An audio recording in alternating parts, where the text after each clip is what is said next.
আজকে আবার তোমাদের জন্য একটা প্রতিবেদন নিয়ে এসেছি। প্রতিবেদনটার নাম হলো অনলাইন শিক্ষা। হেডিং দিয়েছি অনলাইন শিক্ষা সুবিধা প্রতিবন্ধকতা। তাহলে শুরু করে যাক। নিজস্ব সংবাদদাতা 28শে ডিসেম্বর তোমাদের সবারই পিএসসি ক্লাসিক পরীক্ষা আছে, তার জন্য 28শে ডিসেম্বর দিয়েছি 2025। বর্তমান ডিজিটাল যুগে অনলাইন শিক্ষা একটি গুরুত্বপূর্ণ ভূমিকা পালন করছে। কোভিড-19 মহামারীর সময় থেকে অনলাইন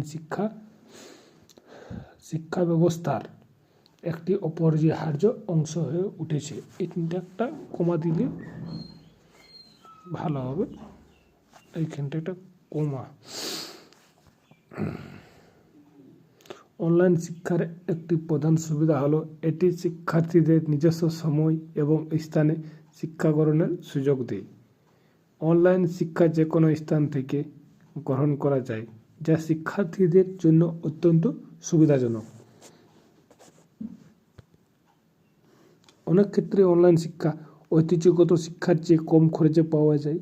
এছাড়া অনলাইন শিক্ষা বিভিন্ন ধরনের কোর্সের উপলব্ধতা প্রদান করে, যা শিক্ষার্থীদের তাদের আগ্রহ অনুযায়ী শিক্ষা গ্রহণের সুযোগ দেয়। এবার কিছু সমস্যা। তবে অনলাইন শিক্ষার কিছু চ্যালেঞ্জ রয়েছে।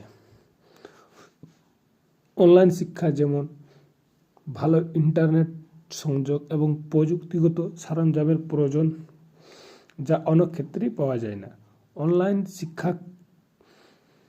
শিক্ষা শিক্ষার্থীদের সামাজিক মেলামেশার অভাব সৃষ্টি করে। এছাড়া অনলাইন শিক্ষার জন্য শিক্ষার্থীদের স্ব-শৃঙ্খলা এবং নিজস্ব উদ্যোগের প্রয়োজন, যা অনেক ক্ষেত্রেই দেখা যায় না। বর্তমান সময়ে অনলাইন শিক্ষা একটি গুরুত্বপূর্ণ ভূমিকা পালন করছে। এটা আমাদের লাস্ট প্যারা। বর্তমান সময়ে অনলাইন শিক্ষা একটি গুরুত্বপূর্ণ ভূমিকা পালন করছে এবং ভবিষ্যতে আরও গুরুত্বপূর্ণ হয়ে উঠবে। অনলাইন শিক্ষার চ্যালেঞ্জগুলোকে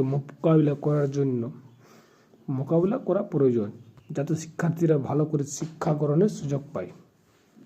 তাহলে তোমরা সবাই বলো আমার এই রিপোর্টটা কেমন আছে। আমি বেশ নর্মাল ভাষায় লিখেছি। আরও আবার তোমাদের জন্য আবার নতুন এখন প্রতিদিন আশা করছি 2-3টা করে রিপোর্ট দেব। Thank you. যদি ভালো লাগে তাহলে একটা সাবস্ক্রাইব আর 2 লাইক করে দেবে।